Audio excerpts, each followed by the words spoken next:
Market crash को आप देख रहे हो और आप में भी खुश हो या फिर दुखी हो, क्योंकि बहुत सारे रिटेल इन्वेस्टर, इमेच्योर इन्वेस्टर और फॉरेन इन्वेस्टर उदास है। यहाँ तक कि फॉरेन इन्वेस्टर ने अपना पैसा निकाल लिया है और दूसरे मार्केट से यानी कि फिक्स एसेट्स में जाके लगा दिया। ऐसा क्यों कर रहे हैं ये सब? इसके पीछे एक काफी बड़ा रीजन है और काफी बड़े फैक्टर्स यहाँ पे प्लेस हो जाते हैं। यही सारे फैक्टर्स मैं आपको काफी सिंपल लैंग्वेज में समझाने की कोशिश करूंगा और इस वीडियो के बाद आप प्रेडिक्ट कर सकते हो कि स्टॉक मार्केट नीचे जाएगा या फिर अभी वापस से कोप अप होके राइज करना स्टार्ट कर देगा। सो अभी सबसे पहले ये जान लेते हैं कि यहाँ पे मार्केट कंडीशन एक्चुअल में अभी क्या है। सो जब मैंने 3 हफ्ते पहले ऐसा ही एक वीडियो बनाया था तो उस टाइम पे हमें बहुत सारे स्टॉक्स अपने 52 वीक हाई से 30% डिस्काउंट रेट में मिल रहे थे। तो लेकिन आज एक ऐसी कंडीशन आ चुकी कि वही 30% बढ़ चुका है 50% पे। तो ये पोजीशन काफी बढ़िया हो सकती है। तो क्या अभी आपको ये पोजीशन के अंदर एंट्री होनी चाहिए या फिर और थोड़ा रुकना चाहिए? ये सारी बातें भी ये वाले वीडियो में कंप्लीट करेंगे। लेकिन अभी स्टॉक मार्केट क्रैश क्यों होता है? तो अगर समझो स्टॉक मार्केट क्रैश हो रहा है तो यहाँ पे एक बहुत ही बड़ा मेजर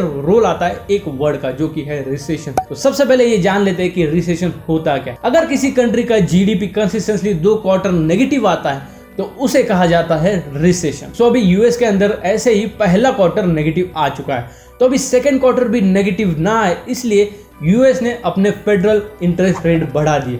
और जब इंटरेस्ट रेट बढ़ते हैं तो उससे मैच करने के लिए काफ़ी सारे कंट्रीज अपना रेपो रेट बढ़ाते हैं। तो अभी समझ लेते हैं कि इंटरेस्ट बढ़ाने से क्या होता है और रेपो रेट बढ़ाने से क्या होता है। एक ही फैक्टर है जो कि है यूक्रेन और रशिया का वॉर। सो जब यूक्रेन और रशिया का वॉर हुआ तो वहां से जो क्रूड ऑयल इंपोर्ट होता था सारे देश में, वहां पे उसकी सप्लाई ड्रॉप हो गई। लेकिन आज भी सारे कंट्रीज के अंदर क्रूड ऑयल यानी कि पेट्रोल, डीजल, नेचुरल गैस जो भी है उनकी डिमांड आज भी उतनी है या फिर राइज हो रही।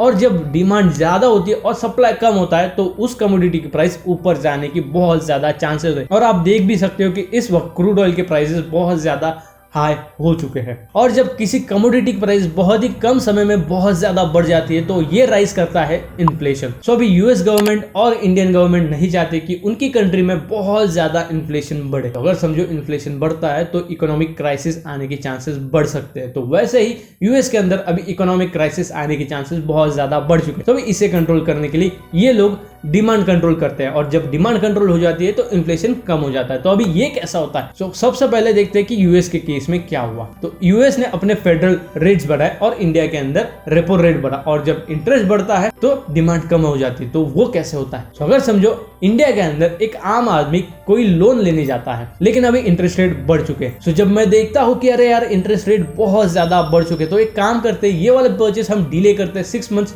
या फिर 1 साल बाद। तो अभी ये परचेस तो डिले हो गया।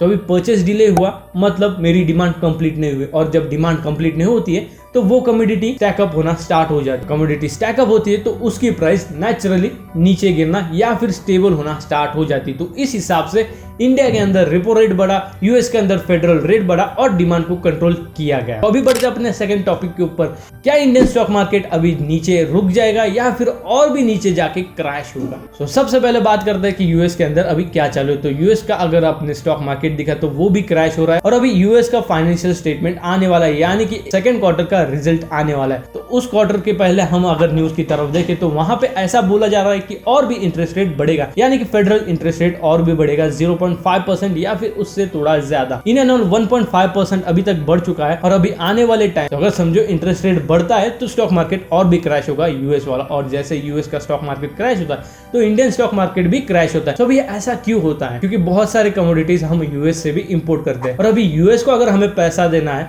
और वहां पे अगर इंटरेस्ट रेट बढ़ चुका है तो अभी हमें ज्यादा पैसे देने पड़ेंगे, ज्यादा इंडियन करेंसी डॉलर्स के अंदर देनी पड़ेगी वही इसेंशियल हमें खरीदने के लिए। तो अभी ये मैच करने के लिए हम भी अपना इंटरेस्ट रेट बढ़ा दें। इससे ये समझ में आता है कि वहां पे अगर और भी इंटरेस्ट रेट बढ़ा तो इंडिया के अंदर भी इंटरेस्ट रेट बढ़ेगा और इंटरेस्ट रेट बढ़ा तो और भी मार्केट नीचे जाएगा। तो अभी मैं आपको एक बात बोलूंगा, जब तक यूएस का सेकंड क्वार्टर का रिजल्ट नहीं आता तब तक पोजीशन मत बनाओ। और अगर समझो मार्केट के अंदर एक स्ट्रॉन्ग रिवर्सल आया और रेजिस्टेंस को ब्रेक करके वो ऊपर क्रॉस कर गया तो आप पोजीशन लेना स्टार्ट कर सकते हो। सो आई होप अभी तक आप लोगों को समझ चुका होगा कि स्टॉक मार्केट कैसे क्रैश होता है, उसके पीछे आप लोगों को क्या क्या देखना चाहिए और क्या अभी आपको किसी स्टॉक के अंदर एंट्री करनी चाहिए या फिर नहीं। और अभी एक और बात, अगर समझो आप अपनी लाइफ में थोड़ा फिटनेस फ्रीक हो या फिर आप अपनी डाइट मेंटेन करते हो, तो मैं आप लोगों को एक प्रोडक्ट सजेस्ट करना चाहूंगा, जॉय स्मूथ पीनट बटर। काफी सारे फ्लेवर्स में आता है, काफी ज्यादा डिलीशियस भी। अगर समझो आप वही बोरिंग सा पीनट बटर खा के थक चुके हैं तो आपको नीचे डिस्क्रिप्शन में उसकी लिंक मिल जाएगी। अगर समझो आपको ये वाला वीडियो पसंद आया तो फटाफट लाइक कीजिए,